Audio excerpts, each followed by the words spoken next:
Entonces, iniciamos, chicos. Hoy, clases sociales, vamos a hablar sobre cómo llegan al poder el fascismo italiano y si alcanzamos cómo llega al poder el nazismo en Alemania. Vamos a darnos cuenta que los alemanes toman mucho del ejemplo italiano para poder llegar al poder, ¿sí? Realmente no, los inicios del totalitarismo son como tal en Italia, más que en Alemania. ¿Listo? Aunque Alemania pues exacerba esas características totalitarias, la lleva a otro nivel, que es un nivel de predación y depravación humana, y que ya luego estaba mirando si lo vemos en política. Yo creo que en política o aquí en clases sociales, un análisis filosófico que hace Hannah Arendt, que es una filósofa judía alemana que tuvo que salir de Alemania para poder pues, sobrevivir, sobre qué fue lo que sucedió en Alemania, para entender toda la locura que sucedió, ¿no? Para entender todo lo del holocausto, toda la sangre que se derramó y bueno, eso ya lo veremos posteriormente. Entonces, ascensos del totalitarismo. El fascismo italiano. Ustedes, como pueden ver, aquí hay unas imágenes y esto es muy importante para entender los totalitarismos. Yo les había dicho en la clase de política, pues los que estuvieron de 9-1 y los chicos de 11, yo les había dicho que los totalitarismos suelen utilizar muchos símbolos y que el totalitarismo suele tomar muchos aspectos de tipo religioso, de culto, de ritual, para generar más poder, ¿sí? Y eso lo sabía a la perfección, la utilización de símbolos, lo sabía a la perfección, y cómo utilizarlos en la población lo sabía Benito Mussolini, que es el señor que vemos aquí al lado derecho, con la mano así en puño. Tenemos aquí un símbolo del fascismo, que es el hacha, ¿sí? Fascismo viene de la palabra faccia, y faccia significa en italiano hacha, ¿sí? ¿Listo? Vamos a ver por qué, luego ya les explico por qué el hacha. Y lo otro que ustedes pueden ver es esta columna, que es una columna que representa las columnas del imperio, de los templos del imperio romano. Ustedes recuerdan pues que las construcciones del antiguo imperio romano eran construcciones basadas en columnas de este tipo, pero aquí hay unas X, como ustedes pueden ver, una especie de X, y estas X son símbolos militares, ¿sí? No sé si de pronto aquí hayan personas que tengan familiares que sean militares o no sé qué, se van a dar cuenta que en parte del uniforme hay como una especie de, no sé cómo lo llaman, pero tienen como una especie de solapas, bueno, en forma de X, ¿no? Pues que digamos simboliza como la fuerza, la acción de hecho, y pues un sistema de tipo militar, que eso es muy común en los sistemas totalitarios. Y pues el águila, que era un símbolo del imperio romano, ¿sí? Si ustedes recuerdan el gladiador, al inicio de la película El Gladiador, digamos que hay unos símbolos que llevan el ejército romano, y en ese símbolo está el águila imperial, ¿sí? Que lo puede observar todo, ¿sí? Pues un animal que observa desde la distancia todo lo que ocurre y es un depredador pues muy certero. Entonces digamos que estos símbolos los retoma el fascismo, los retoma Benito Mussolini. Bueno, pero ¿qué fue lo que sucedió en Italia para que llegara el fascismo? ¿Cuáles fueron las causas para que llegara el fascismo a Italia?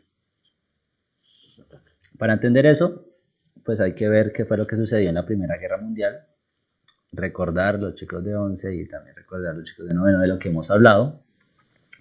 Principalmente pues tras la finalización de la Primera Guerra Mundial se da el Tratado de Versalles, mediante el cual pues se le pone una serie de cláusulas a los imperios o a los países perdedores. El que lleva la peor parte de ese Tratado de Versalles es Alemania, que luego ya lo veremos, pero también ahí sale afectado Italia.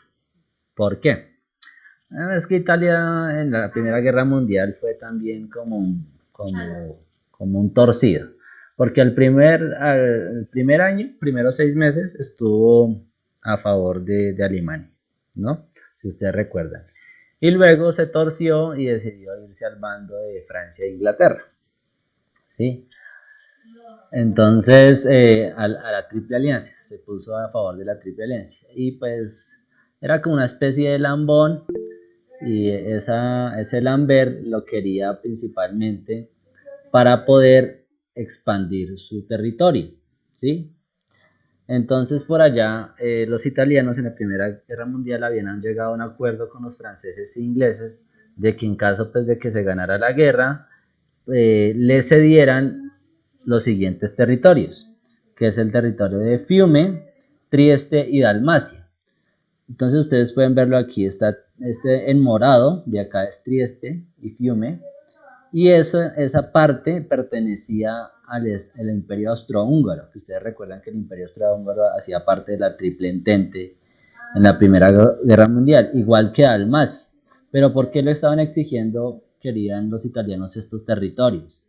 Porque en estos territorios las comunidades principalmente eran de origen, su lenguaje y sus costumbres eran de tipo italiano. Hasta el nombre es que suena italiano, ¿no? Fiume, Dalmacia, pues son nombres donde viven poblaciones que tienen más cultura de tipo italiano que austrohúngaro. Hasta ahí, claro, por ahí escuché una pregunta. Ah, sí, o sea, pero los traicionaron y se fueron al otro bando, Alejandro. Muy bien, ahí fueron como una especie de por Lambert. Pero vamos a ver que le salió mal lo que llaman la jugada esa. Entonces finaliza la Primera Guerra Mundial y entonces Italia, ay, no, ahí nos van a dar nuestra partecita del botín, no sé qué. Y pues los franceses y los ingleses dijeron, no venga aquí de lambón, no le vamos a dar nada. Chao. Tratado de Versalles, Italia quedó con un zapato, no le dieron nada. Y pues ustedes recordarán que después de la Primera Guerra Mundial, pues Europa queda en sí devastada y pues hay una gran recesión económica. Entonces pasan los años y pues los italianos, el pueblo italiano se siente ofendido por lo que sucedió en el Tratado de Versalles y pues en cierta manera la supuesta traición de los franceses e ingleses al no entregarles estos territorios. El señor este que ven aquí, este calvito, que es realmente el que inicia todo el zaperoco del fascismo, es el señor Gabriel D'Annunzio. Gabriel D'Annunzio era un ex militar italiano. Bueno, sí, es militar, que había luchado en la Primera Guerra Mundial y era un patriota. ¿Te recuerdan? Pues un patriota es aquel que defiende su nación a capa y espada. Y pues a él lo que hicieron los ingleses y los franceses lo tomó pues como una deshonra al pueblo italiano. Eso fue, mejor dicho, una humillación. Y entonces, ¿qué hizo D'Annunzio? Gabriel D'Annunzio decidió formar un ejército, tomar una parte del ejército italiano y se fue a Trieste y Dalmacia a conquistar, ¿sí? Principalmente se fue a Trieste y se fue allá a conquistar esa parte. Entonces llevó el ejército y se tomó Trieste. ¿Listo? Obviamente él sabía que eso era una locura porque pues el ejército que tenía era muy pequeño y eran cuestión de tiempo pues para que Francia e Inglaterra lo sacaran de ahí. Pero pues yo creo que a Gabriel D'Annunzio no le importaba tanto realmente conquistar ese territorio, sino dejar un precedente de tipo simbólico, ¿sí? Una especie de, no importa el hecho de conquistar, sino el mensaje que se le estaba enviando al pueblo italiano de que retomara otra vez su dignidad como pueblo, ¿sí? Y digamos que este acto patriótico, porque al año pues matan a Gabriel D'Annunzio, lo sacan de Trieste, pero queda como ese hecho guerrero, ese hecho patriótico que va a darle como muchas ideas, principalmente le va a dar muchas ideas al señor Benito Mussolini, pues para conformar su partido fascista nacional, ¿sí? Partido Nacional Fascista, ¿sí? Que ya luego vamos a ver cómo es qué es eso. Bueno, otra de las causas que generan el ascenso del fascismo en Italia es que, como yo les había dicho, pues Italia tiene una historia muy rica, una historia llena de cultura, de heroísmo, de patriotismo muy fuerte, pues porque los italianos son el legado, prácticamente el legado directo de lo que fue el Imperio Romano, ¿no? Los italianos pues recogen como tal el, el latín, la lengua pues hablada por el Imperio Romano, pues la capital del Imperio Romano está en Roma, donde actualmente pues es la capital de Italia. Entonces a los italianos les da muy duro la finalización de la Primera Guerra Mundial y luego la crisis económica del 29 al ver que la Italia de los Césares, ¿sí? De Marco Aurelio, eh, de todos estos grandes emperadores, pues se va al suelo, ¿sí? Entonces, de Julio César, bueno, de todos estos grandes emperadores, pues esa imagen que ustedes ven abajo de ese gran imperio, luego, después de la Primera Guerra Mundial y tras la crisis económica del 29, pues Italia es cenizas, ¿sí? Y eso genera como mucha nostalgia por una grandeza perdida. Y eso va a alimentar mucho luego eh, que los italianos decidan pues seguir a Mussolini. ¿Qué estaba pasando también? Otra cosa importante para entender por qué sucedió el fascismo en Italia. Y era que era una democracia que hasta ahora se estaba construyendo, ¿sí? Principalmente Italia funcionaba, era como una monarquía, o muchas monarquías, ¿sí? Funcionaban con muchas monarquías, pequeñas monarquías, o sea, pequeños, Italia estaba dividido en distintos reinos, el reino de Nápoles, de Sicilia, de Trentino, etcétera, etcétera. Entonces, Juliet, por favor, silencia que te estamos escuchando. Ay, perdón, profe. Tranquilo. Bueno, entonces, ¿qué pasó? Pues que solamente hasta después de la Primera Guerra Mundial fue que en Italia comenzó a haber la construcción de una democracia, de unas instituciones democráticas que ustedes, pues, principalmente los chicos de 11 conocen mejor. Una democracia, pues, tiene tres pilares, que es la rama ejecutiva, la rama legislativa y la rama judicial. Entonces eso está dividido en unas instituciones que permiten el voto, bueno. Pero en Alemania pues esto era muy frágil, hasta ahora estaban haciendo. No tenían esa misma tradición democrática como la de Londres, o como la francesa, o como la norteamericana, ¿sí? Que ya llevaban casi 200 años de una república democrática, principalmente Francia y Estados Unidos. Y esa fragilidad pues va a tener pues, repercusiones para que llegue Mussolini al poder. Otra cosa, en ese tiempo los movimientos obreros y revolucionarios comienzan a estallar en todo el mundo, principalmente por la Revolución Rusa que se da en 1919. La Revolución Rusa no es una revolución simplemente que se da en Rusia, sino que Rusia y la Unión Soviética intenta que la revolución se dé en todo el mundo. Así que los movimientos obreros, revolucionarios y socialistas se toman toda Europa. Pero ¿qué pasa en Italia? Ese movimiento obrero estaba muy dividido, ¿sí? Los distintos partidos socialistas y obreros y sindicales en Italia eran muy divididos. Cada quien iba por su lado. Pero ¿qué pasaba? Pues lo que buscaba el movimiento obrero y revolucionario era cambiar el régimen del sistema económico y cambiar el gobierno. Y pues digamos que una de las consignas de estos movimientos obreros pues era en cierta manera quitar de tierras a los terratenientes, quitarle los bancos a los burgueses, los grandes comercios y redistribuirlos entre toda la sociedad, ¿sí? Y ese temor que genera principalmente en los terratenientes son las personas que son dueñas de la tierra. Digamos en Colombia, hablamos que Colombia principalmente es una sociedad llena de terratenientes. Si ustedes se dan cuenta, en Colombia hay muy pocas familias que tienen el poder y esas familias que tienen el poder en Colombia también son dueños de la mayoría de la tierra. Si ustedes miran solamente la familia Uribe Vélez, aproximadamente en Colombia puede tener más de 20.000 hectáreas, propietaria de más de 20.000 hectáreas.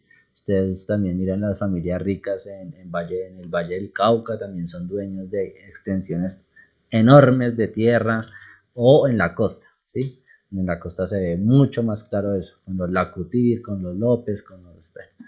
una serie de familias que tienen el poder de la tierra. Y estas personas se ven muy asustadas, con mucho temor, por estos sectores obreros y revolucionarios. Y además, pues estos sectores terratenientes también son muy conservadores. Cuando digo conservador, pues digamos que son... tienen ideas de que debe haber una estructura que se debe respetar, que las personas que mandan siempre tienen que mandar y hay otras que tienen que obedecer, que hay que, digamos, tener respeto por la religión, principalmente la católica. Bueno, eso.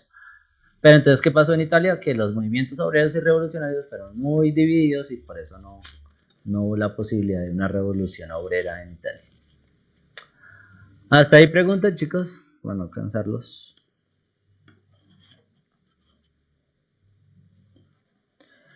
Colombia actualmente, Alejandro, es una república democrática participativa. ¿Listo? No representativa. Representativa era antes de la Constitución de 1991. Con la llegada de la Constitución del 91 ya no pasamos de ser una democracia representativa, sino una democracia participativa. En 11 ya les explicaré mejor eso. ¿Hasta ahí preguntas, chicos? De 11, de noveno. Todo entendido.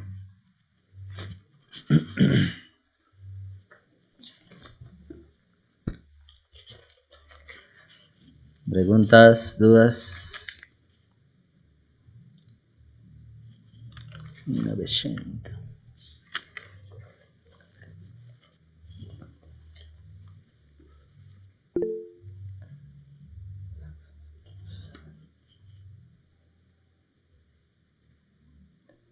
Vamos a ver que llegó más gente.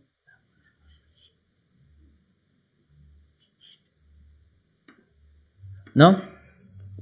Parece que quedó claro todo. Bueno, entonces, ahora sí vamos a ver qué fue lo que hizo el señor Benito Mussolini y todos sus seguidores fascistas para llegar al poder en Italia. ¿Qué estrategias utilizaron?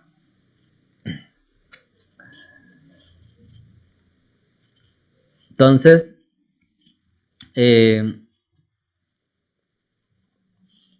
la primera estrategia que utilizó Benito Mussolini para llegar al poder es lo que se llama la respuesta de choque.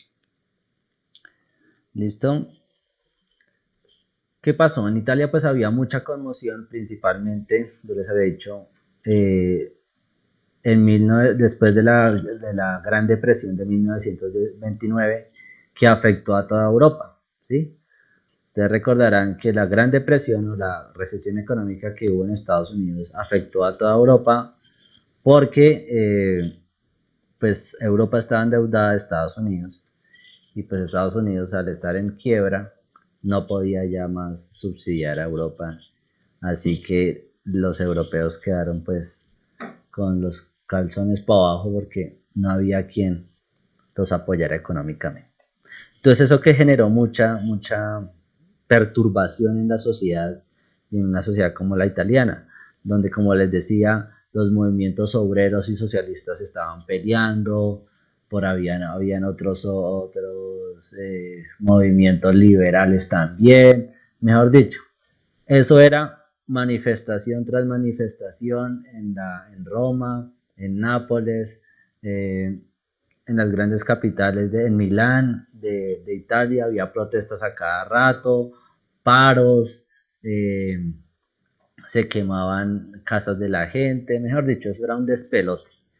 Y entonces, pues llega Benito Mussolini con esa aspiración de poder y con esas ganas de reivindicar el imperio romano otra vez, reivindicar la historia de Italia. Y entonces él dice, bueno, comienza a crear una especie de partido, pero más que un partido, una especie como de secta, ¿sí? Una especie de club sectario, porque todos se vestían de negro, eran los famosos camisas negras, todos andaban vestidos de militar. Voy a mostrar aquí porque aquí no tengo imágenes. Les voy a compartir ahorita unas imágenes de los camisas negras. Pero entonces, ¿cuáles eran como las ideas de estos camisas negras? Primero decían, bueno, esto para controlar lo que está pasando en Italia es mano dura, ¿sí? Lo que necesita es una mano fuerte, ¿sí? La correa, mejor dicho, mejor dicho, bien parado y al que haya que callar se le da bolillo, ¿sí? Y así es como hacían. Entonces, esta gente salían las noches con sus uniformes militares y cachiporras, o sea, estos bolillos que utilizan la policía, y aceite de ricino, ¿sí? Litros de aceite de ricino, no sé si saben cuál es el aceite de ricino, ¿sí? Entonces, utiliza la mujer para la pestañina. Correcto, pero llevaban litros de aceite de ricino. Entonces, principalmente comenzaron a perseguir a pues todas estas personas que estaban en contra del gobierno italiano, que en ese momento era un rey, el que manejaba el gobierno en Italia, Juan Carlos II. Y entonces salían en las noches con estos litros de aceite de ricino y la cachiporra y cogían por ahí al que estuviera por fuera o al que le habían dicho, ay no, es que ese es socialista, es que ese es comunista, es que ese es liberal, es que ese es revolucionario, los cogían, les daban una leñera a punta de bolillo y luego les embutían aceite de ricino, ¿sí? 1 litro, 2 litros de aceite de ricino, obviamente eso pues destrozaba los intestinos de las personas, pues les daba una diarrea terrible, hemos dicho, era una vaina torturadora lo que hacía. Y esto se llama respuesta de choque, ¿sí? Es decir, aquí no vamos a dialogar con nadie, vamos a decir haga esto, vamos a entrar en debates, no. Lo que nosotros tenemos la razón y vamos a imponer nuestras ideas. Para calmar esto hay que imponerse a la fuerza. Y eso es lo que se llama la estrategia de respuesta de choque. Mano dura para el otro. Y ese otro era el que no pensara igual a mí. Así de sencillo. El que no pensara igual a mí, sufría. ¿Quién será Junior Colina? Bueno, entonces el aceite se los embutían a las personas para, Profe, para destrozarlos, mejor dicho. Sí, Alejandro. él es mi primo que se quería unir porque le interesa también lo del fascismo y todo eso. Ah, bueno, perfecto, que bienvenido. Vale. Listo, entonces esa es primera estrategia, la respuesta de choque. La segunda es lo que han llamado la voluntad del poder. Y esto de voluntad del poder es un concepto que fue mal utilizado, que lo tomaron de Friedrich Nietzsche, ¿sí? De Nietzsche. Principalmente de la filosofía vitalista que promulgaba Nietzsche, Schopenhauer y estuvo el otro, que era Henry Bergson. ¿Listo? Estos tres se hacen parte de la corriente vitalista, pero estas ideas de estos pensadores las dañaron para beneficio propio, porque obviamente lo que establecía Nietzsche, digamos en la Gaia Ciencia o en Así habló Zaratustra, no tiene nada que ver con la idea que creó Benito Mussolini en respecto a la voluntad del poder. Nietzsche sí habla sobre la voluntad del poder, pero no de la manera en que lo utilizó Benito Mussolini. La voluntad del poder tiene que ver con una exaltación de lo vital, es decir, de que el hombre debe empoderarse y ese empoderamiento es una muestra de su fuerza, ¿sí? De que él puede hacer lo que quiera. ¿sí? Pero además de eso también es una especie de un consagramiento de un hombre militar rudo, y estamos hablando de hombres porque realmente la mujer en los estados fascistas pues los tenían siempre al margen, aunque bueno, vamos a dar cuenta que para convencer a la gente de sus ideas Benito Mussolini les dio ciertos derechos a las mujeres como el derecho al voto. Pero entonces esta voluntad del poder es que yo me puedo imponer sobre el otro. Eso es principalmente lo que especifica Benito Mussolini al hablar sobre voluntad del poder. ¿Sí me están escuchando? ¿O se está cayendo? Sí, profe. Vale, listo. Sí, profe. ¿Listo? Revisan a María de pronto. ¿Qué pasa? Que no me escuchas. Bueno, entonces está eso. Respuesta de choque, la voluntad de poder, que es imponerse sobre el otro, ¿sí? Exaltar mi poder, y esa exaltación de poder, pues, es sobre el otro, para imponerme sobre el otro. Y está la tercera estrategia que utilizó Mussolini y el fascismo, que es la acción directa, ¿sí? Este partido fascista nacional, como les digo, funcionaba como un pequeño ejército paramilitar, podríamos decir, ¿sí? Como les digo, se llamaban los camisas negras, se hacían llamar los camisas negras, y su manera de funcionar era a través de la acción directa. Ellos formaban escuadras, que eran grupos de 25 a 50 personas que se formaban de manera militar y iban por las calles, como les digo, para suprimir a todo aquel que no pensara igual a ellos. Entonces, esas son las tres estrategias. Respuesta de choque, que es mano dura para el otro, voluntad de poder, que es imponerse sobre el otro, y la acción directa, que es suprimir a sus opositores. O sea, ya había un punto en que la persona que no decidiera acatar, ordenar o obedecer lo que ellos dijeran, pues lo decidían matar, ¿sí? Como les decía, como los líderes sociales, dice Kimberly, sí, en cierta manera se puede comparar a lo que pasa en Colombia con los líderes sociales. Siempre se ha denunciado que en Colombia hay una manera sistemática en la cual se desaparece y se acalla la voz del que piensa distinto. El gobierno dice que eso no es sistemático, o sea que eso es cosas que se presentan de manera distinta por distintas causas.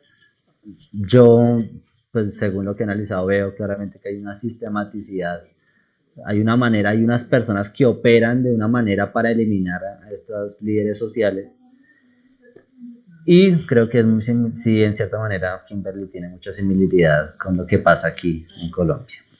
Dice Alejandro, lo que pasa, pero es que se calla un momentico y vuelve a hablar. Yo también pensaba que no se escuchaba. Ah, bueno, es que me suelo...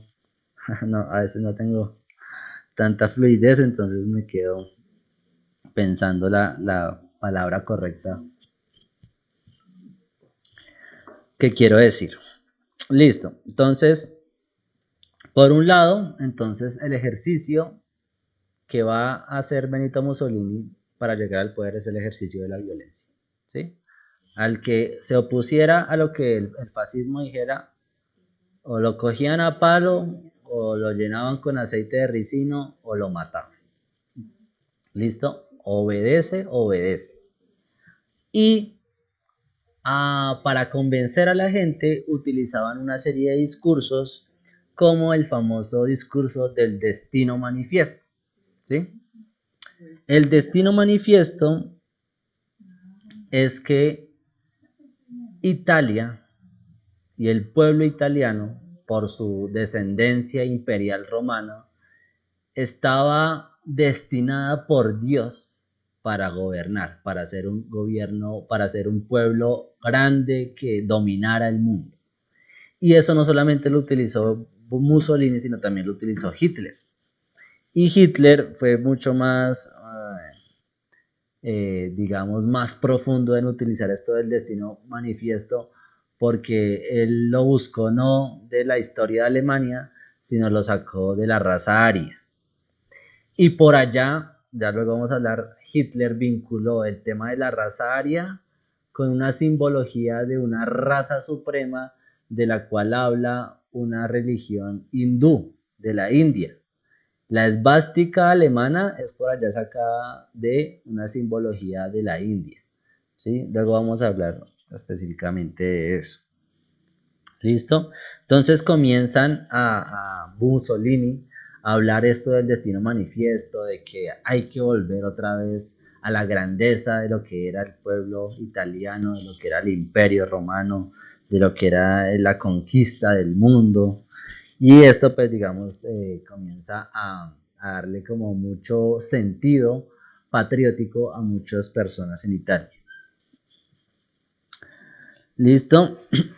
Como les digo, utilizan muchos emblemas romanos para suscitar ese destino manifiesto.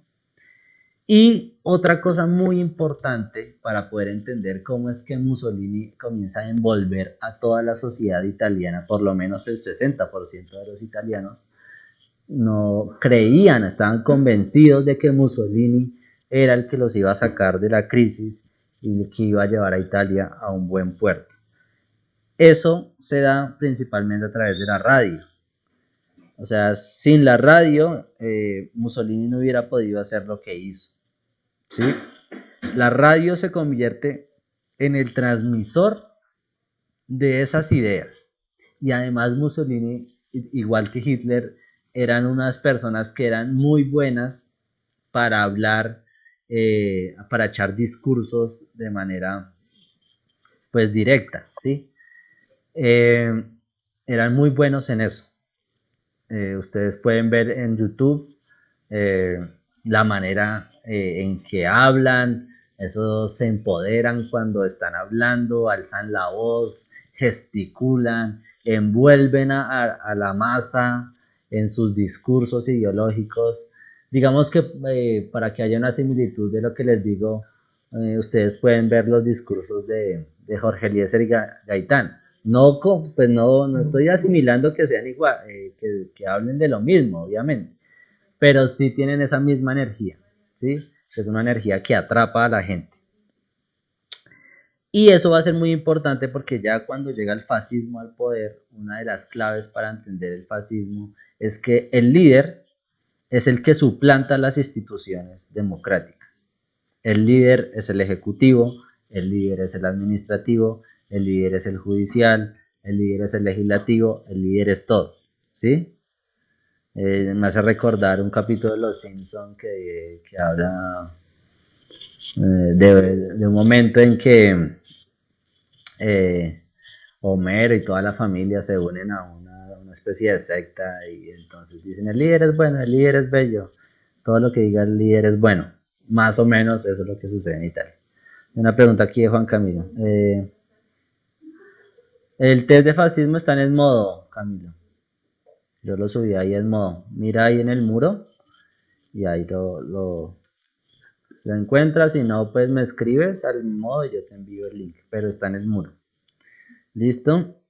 Entonces el líder suplanta las instituciones y los italianos le ponen de nombre a Mussolini el duce o el conducatore. Y el duce o el conducatore es el que conduce, uy Alejandra, el que conduce, el que guía. Es una especie, vamos a darnos cuenta que realmente utilizan mucho de la religión, digamos, de guías, de unas supuestas guías espirituales que conducen a un pueblo hacia la grandeza, ¿sí? Entonces, como les digo, estos líderes son muy, como llaman actualmente, carismáticos, o utilizan mucho la teatralidad, la gesticulación, la parafernalia para convencer a la gente. Y otra cosa que utiliza Mussolini para poder conquistar a toda Italia, para poder que todos los italianos pues estuvieran a su merced, que creyeran en lo que él decía, era que a todos les daba, a todos los sectores, les daba como su dádiva, les daba como su premio. Entonces, ¿cómo calmó, digamos, al movimiento obrero y a los movimientos socialistas? Pues mejorándole los salarios, dándole empleo a todos, ¿sí? Subiendo los salarios, cómo conquistó a las mujeres dándole el voto, cómo conquistó a los terratenientes, asegurándoles de que nadie los iba a expropiar. A todos les dio su regalo, a todos les dio lo que estaban pidiendo y con eso, en cierta manera, se los echó al bolsillo. Vamos a ver, aquí hay algunas preguntas o consideraciones. Uy, Alejandro, 52%. Dice aquí el primo de Alejandro, es que en todo gobierno centralista la individualidad o el cuestionar el gobierno es duramente perseguido. El fascismo y el nacionalsocialismo eran populistas, sí, correcto, exaltaban las costumbres de sus pueblos para fundar su poder por medio de estas. Es una manera de manipulación de las masas. Ellos hacen ver la idea de que ellos son pueblo y lo que estén en contra no lo son, correcto. Entonces, ir en contra, digamos, de Benito Mussolini, ir en contra del pueblo, como lo dice aquí Junior. Así era. Todo lo que usted dijera en contra de el líder, en contra de Mussolini, algo que usted decidiera hablar mal, criticar, eso iba en contra de todo el pueblo. Entonces, el líder es el pueblo, ¿sí? El líder encarna al pueblo. Por eso lo que diga el líder es lo que está bien. Todo lo que el líder aborrezca, pues la gente tiene que ir en contra de eso. El líder establece la ley. El líder establece qué está bien y qué está mal. El líder es el Estado. Y ustedes recuerden cuando les hablé de las características del totalitarismo. El Estado es todo. Todo es el Estado. Nada está por fuera del Estado. Nada puede estar en contra del Estado. Pero este Estado es una figura. Este Estado es el líder. La ley es del duce, del conducatore. Bueno, como les decía, comenzó a darle premios a todos los sectores, le dio trabajo a los obreros, les dio buenos salarios, le aseguró a los terratenientes de que nadie les iba a quitar sus tierras, a las mujeres les dio voto, al Vaticano, y para poder echarse al bolsillo a la Iglesia Católica y al Papa, fue Benito Mussolini el que le concedió el poder de Estado a la actual ciudad de Vaticano. Si ustedes saben, la actual ciudad del Vaticano es un estado aparte de Italia. ¿Quién le concedió este poder? ¿Quién le concedió de que la actual ciudad de Vaticano fuera un estado propio? Benito Mussolini. Seguramente a la Iglesia Católica no le guste recordar mucho esto, pero fue un dictador totalitario que le concedió su carácter de Estado. ¿Para qué? Pues para que pudiera hacer lo que quisiera. Y eso es algo que no admite y que no habla mucho la Iglesia Católica, pero fue muy condescendiente con estos regímenes totalitarios. O sea, Mussolini se la echó al bolsillo dándole el Estado de Vaticano y con eso pues la cayó. La cayó y la echó a su bolsillo. Alejandro dice, en Venezuela siempre nos ponían a frases que decían que Chávez era el corazón del pueblo. Correcto. En Venezuela se utiliza mucho de estos regímenes totalitarios en los cuales pues digamos que se le otorga a una figura, en este caso a Hugo Chávez, una figura de que es el protector del pueblo, es la guía del pueblo, ¿sí? Obviamente el Estado venezolano se queda corto con la capacidad del Estado italiano fascista y el Estado de Hitler, del nazismo, en relación a lo que tiene que ver con propaganda. Digamos que en Venezuela hay la posibilidad de decir soy opositor. Bueno, sé que tiene muchas consecuencias estar en la oposición en Venezuela, pero es que en Italia fascista y en el nazismo era imposible que tú opinaras distinto a lo que decía el líder. Entonces, digamos que en Venezuela no hablamos de un estado totalitario, sino de un régimen dictatorial. Tiene sus distinciones. Hasta ahí. En la China, correcto, en la China también es así y en la China se utiliza principalmente el Partido Comunista. El Partido Comunista es el eje que establece el liderazgo de toda la China, ¿sí? Y ahí se utiliza como figura histórica de liderazgo a Mao Zedong. Digamos, claro, en Alemania era imposible ser judío, era imposible estar en contra, era imposible tener ideas de tipo socialista o comunista, todos ellos fueron perseguidos, los homosexuales fueron perseguidos, la raza negra fue perseguida. ¿Hasta ahí preguntas, chicos?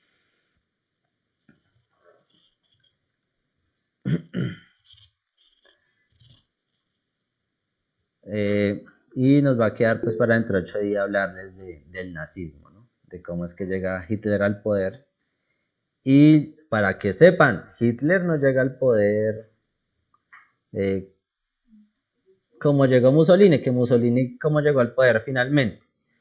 Como les digo, en Italia estaba funcionando una monarquía, es decir, era un rey el que mandaba, ¿sí? Pero entonces, ¿qué hizo el rey? El rey, al ver que Mussolini tenía cada vez más poder, le otorgó, lo volvió canciller, ¿sí? Lo volvió como una especie de mano derecha. Pero ya luego Benito Mussolini se le salió de las manos y dijo, gracias rey, pero ahora el que manda soy yo. Usted ahora simplemente es un títere, un figurín, pero el que manda aquí en Italia soy yo. Y ya, lo sacó de taquito, el rey seguía ahí, pero pues no servía para nada. Igual que en la España franquista, ¿sí? Mientras que en Alemania Hitler llega al poder por voto popular. ¿Sí? Es el pueblo el que escoge a Hitler como su líder. Profe, o sea que se hizo como como un plebiscito, por decirlo así, o de qué manera. Sí, ¿qué pasó? Hitler también comenzó a tener cada vez más importancia en Alemania y su partido nazista, que también funcionaba igual que el partido fascista italiano. Así que también el ministro, el presidente de ese tiempo, en Alemania decidió eh, nombrarlo canciller, también darle un lugar muy importante en la política eh, alemana. Y ya siendo canciller, Adolfo Hitler hace un plebiscito eh, en el cual, un plebiscito pues es donde se convoca al pueblo para que le conceda todo el poder del Estado alemán, ¿sí? Y gana el plebiscito y ya Hitler no solamente llega al poder, sino que llega a un poder absoluto, porque en ese plebiscito establece que prácticamente Profesor, disculpe, ¿le puedo él hacer tiene una el poder. pregunta? Sígame, Junior. Porque llevo rato escuchando que está hablando de los gobiernos totalitarios, en este caso como en Italia, y comparó mucho sobre la situación en Colombia en cuanto a al asesinato de los líderes sociales. ¿En qué punto se Sí, llega a diferenciar cuando un gobierno que hace lo mismo que el fascismo, pero no le dicen fascista, como muchos gobiernos actuales? dictatorial se le podría llamar, o autoritario. Pero es que sí hay una gran diferencia entre un estado totalitario y un estado dictatorial o autoritario. Digamos, en el estado dictatorial, obviamente el presidente o el dictador tiene poder sobre todo el estado, ha cohibido todas las instituciones del estado, pero digamos que hay posibilidad de oposición. No directa, pero por lo menos sí de opinión. O sea, por lo menos hay posibilidad de opinar distinto, ¿sí? En un estado totalitario no, eso es imposible, ¿sí? Un estado totalitario, así usted diga, ay, es que esa medida digamos, vamos de Maduro, de alzarle bueno, alzar los precios de los productos, me parece que está mal. No, con que usted ya dijera eso y alguien se enterara de que usted había dicho algo en contra del líder del partido, usted estaba muerto. ¿Mm? Pero sí hay muchas cosas que Ya, utilizan. profesor, entonces, si la diferencia es que en un estado normal se puede opinar, aún así los persiguen, los desaparecen, como es el caso, muchos casos con en Colombia, no se podría decir que esa diferencia es lo que usted puso. O sea, el derecho a parafernalia, para no dar la idea de que fascistas o totalitarios. Digamos que estados como el colombiano, donde claramente hay una persecución a cierto tipo de pensamientos, o en el estado venezolano, la cosa se hace mucho más escondida, ¿no? Eh, Mientras que en un estado totalitario son muy directos, o sea, realmente eh, no hay, no se oculta.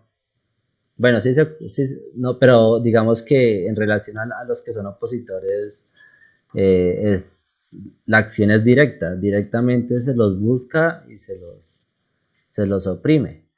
Mientras pues que hay sociedades donde permiten, digamos, que hayan medios de comunicación alternativos, que tú puedas escribir columnas de opinión distintas a lo que dice el gobierno, todos estos mecanismos de pensamiento distinto a lo que dice el Estado no son posibles en un Estado totalitario, no son posibles. Es más, es que en un Estado totalitario te dicen hasta en qué creer, cómo te tienes que educar, qué tienes que leer. A ese punto llegan los estados totalitarios. ¿Mm? O sea, digamos, en un estado totalitario es imposible que tú veas una película que vaya en contra o que diga o que insinúe que Hitler es un dictador y es un loco. ¿Mm? Es imposible. ¿Mm? El Estado controla todo. Entonces sí, obviamente hay una diferencia muy grande, digamos, entre regímenes de tipo dictatorial como el venezolano, que es un régimen autoritario dictatorial, a un régimen totalitario, en el cual es que no hay cabida para decir algo en contra del Estado. No sé si me di a entender.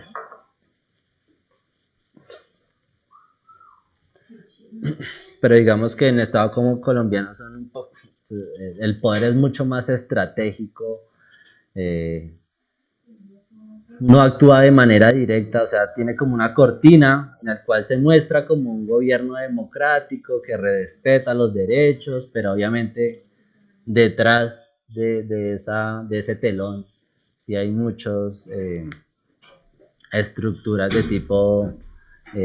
tipo coercitivo, ¿sí? Que si usted jode mucho y está mucho en contra de lo que dice el gobierno y comienza a generar colectivos y comunidades que ponen en contra del gobierno, bueno, entonces usted comienza a tener amenazas, eso. Pero es mucho más selectivo, ¿no? Es un poco más estratégico, mientras que en un estado totalitario no. O sea, el que hable en contra del líder, el que hable en contra del Estado, está muerto o lo desaparece.